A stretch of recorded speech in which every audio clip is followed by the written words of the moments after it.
Bonsoir, aujourd'hui on va parler des différents avantages dont vous pouvez bénéficier si vous continuez une LV2, donc une deuxième langue vivante, en prépa.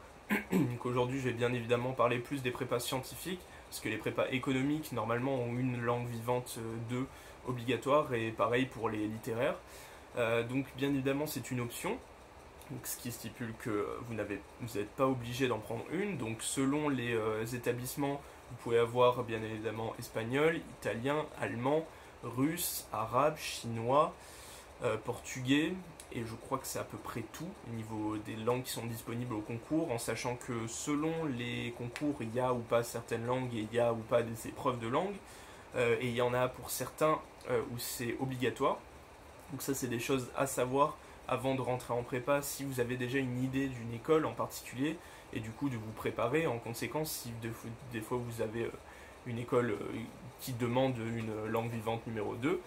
Ça c'est surtout en deuxième année, quand vous passez en deuxième année, que vous commencez à avoir une idée de quelle école vous voulez atteindre et obtenir.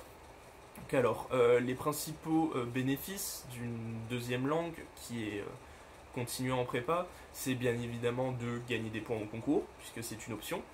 Et aussi, un des bénéfices que j'ai voulu profiter, c'est de continuer à pratiquer une langue.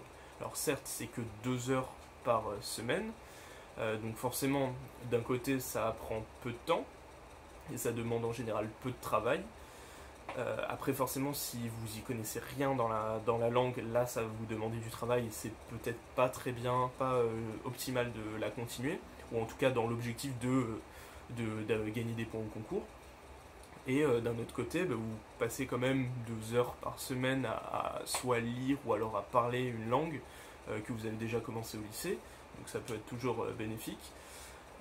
Moi je sais que je l'ai fait pour bénéficier de ces deux points, donc le plus possible de gagner des points forcément au concours, ce qui m'a pas forcément été bénéfique sur ce point là, puisque au niveau des concours qui demandent pour lesquels on peut faire une LV2, sur tous les concours sauf E3A. E3A oui, il y a une épreuve écrite après c'est...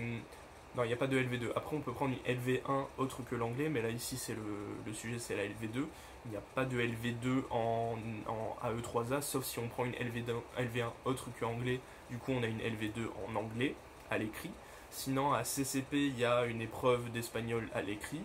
Et sinon, pour les épreuves orales, il y a un oral de LV2 à Centrale, à Mines et à XENS, à ma connaissance, et pas à CCP ni E3A. Donc ça dépend. Moi dans mon cas j'ai eu CCP à l'écrit et mines télécom, donc les petites mines.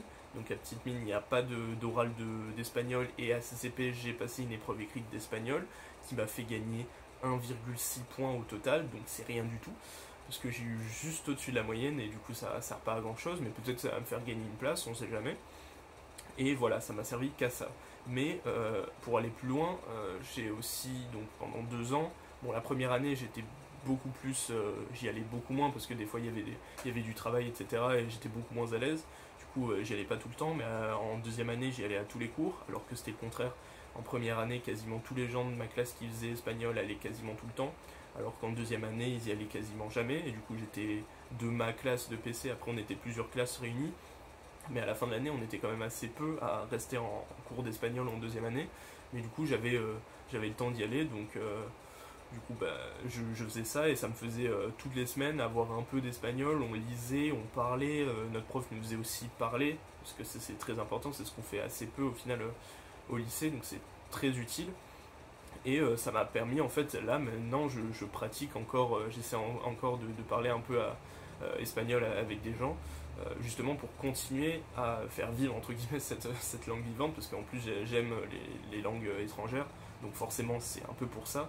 Si vous y allez et que c'est une corvée, que vous savez que vous êtes, même si vous n'êtes pas très bon, mais même si vous êtes plutôt bon, mais si vous savez que vous n'allez pas du tout vous y investir, vous aimez pas ça, c'est une corvée, vous êtes content d'avoir arrêté passer la terminale, ça sert à rien de continuer je pense. Enfin ça dépend vraiment de vous. Mais en général, je répondrai oui, il faut continuer. Enfin, c'est pas il faut, c'est conseiller, c'est un bon conseil de continuer. Après, selon les profs, mais en principe, ils sont un peu tous plutôt sympas au niveau de l'organisation, c'est-à-dire que en première année, vous allez sûrement avoir une petite réunion, quelque chose comme ça, avec les profs de LV2, qui vont vous expliquer un peu comment ça se passe.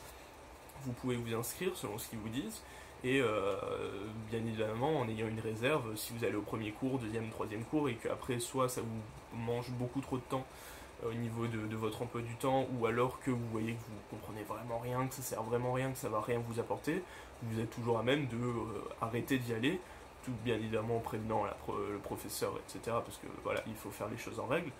Mais vous pouvez toujours, il y en a certains dans ma classe qui ont, au bout du deuxième ou troisième cours, ils sont venus au cours en disant bon bah je suis désolé mais j'arrête, soit ça me prend trop de temps, ou alors ils se rendent compte que bah ça les énerve plus qu'autre chose, du coup bah ils arrêtent, la prof comprend, et de toute façon elle ça lui change rien, c'est même mieux si elle a moins d'élèves, parce que du coup elle peut plus se concentrer sur les élèves qui restent.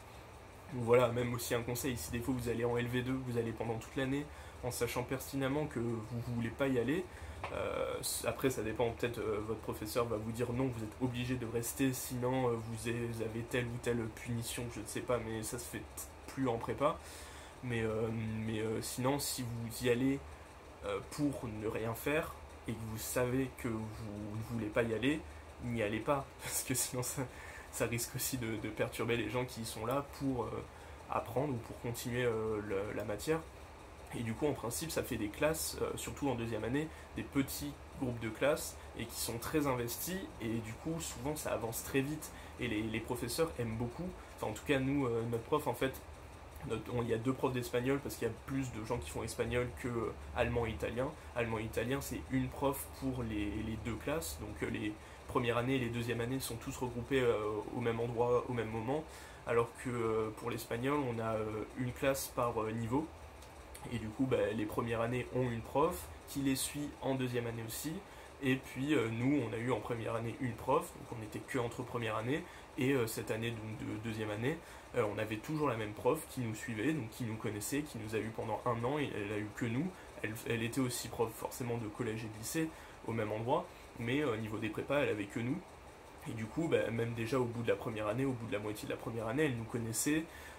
Souvent, elle est très sympathique. Souvent, sûrement, la prof le ou la prof que vous allez avoir va être très sympathique. Surtout si la classe se resserre, perd des gens, ça va beaucoup se resserrer. Il va y avoir beaucoup plus de confiance. Ça va être beaucoup plus utile, et le professeur va aller beaucoup plus rapidement parce que les gens qui restent bah, vont être intéressés. Et c'est dans l'intérêt du professeur comme des élèves, et surtout des élèves, justement d'être en classe pour justement essayer de s'améliorer. Et franchement, c'est super utile, surtout si vous avez la chance d'avoir un professeur qui a une bonne pédagogie et puis qui aime ça.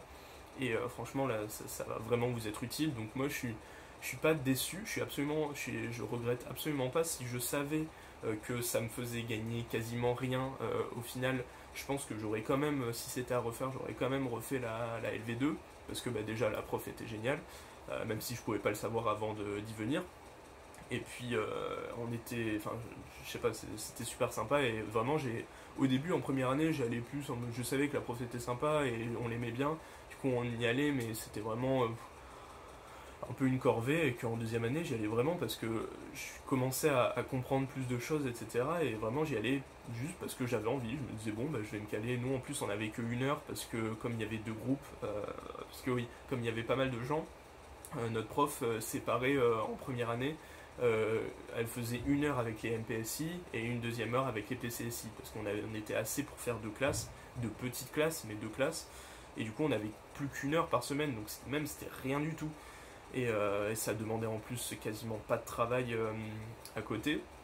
Des fois elle nous demandait de dire bon bah, si vous avez le temps, avancez-vous sur ça, regardez tel sujet. Elle savait pertinemment, elle nous l'avouait, elle disait je sais que vous n'allez pas regarder, mais si des fois vous voulez faire un peu d'espagnol pendant la semaine, ben regardez ça, et puis voilà.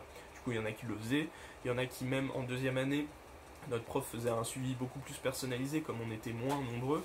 Si par exemple il y en a qui demandaient l'EDEC, qui est une école de commerce mais qui recrute aussi des scientifiques, il y a par exemple une épreuve de langue vivante 2 qui est obligatoire. Donc là elle prépare pour cette année on n'en avait pas, mais les autres années elle en avait. Du coup elle nous a prévenu au début de l'année, elle nous a demandé est-ce qu'il y en a qui préparent l'EDEC ou ce genre d'école qui demande obligatoirement une langue vivante.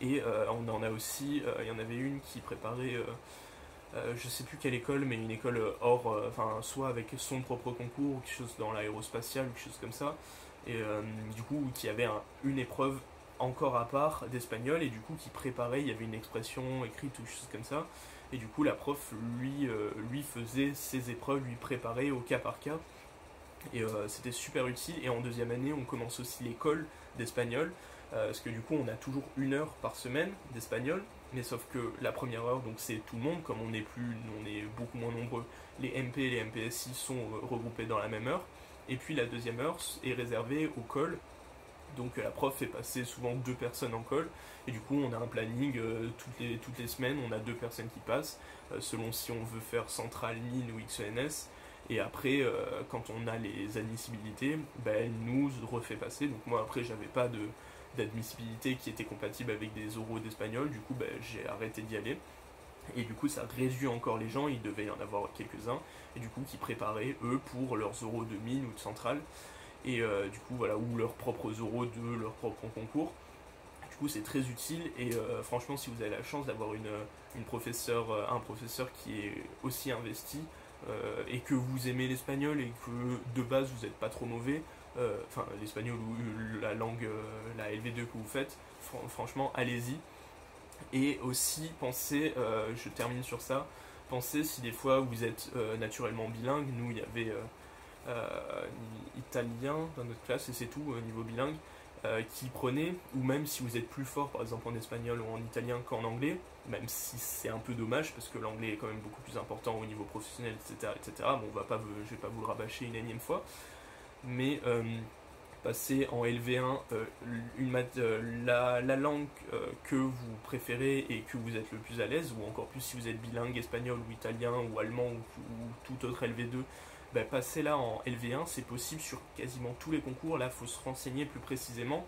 Vous avez le temps, de toute façon, vous aurez toute une année pour demander à votre prof d'anglais et votre prof de LV2 comment ça se passe au niveau de chacun des concours.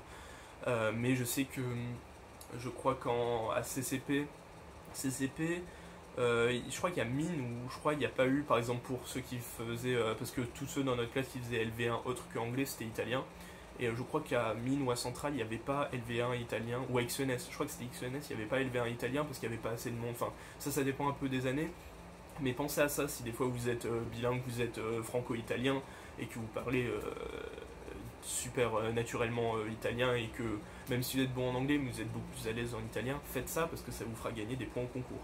Donc voilà.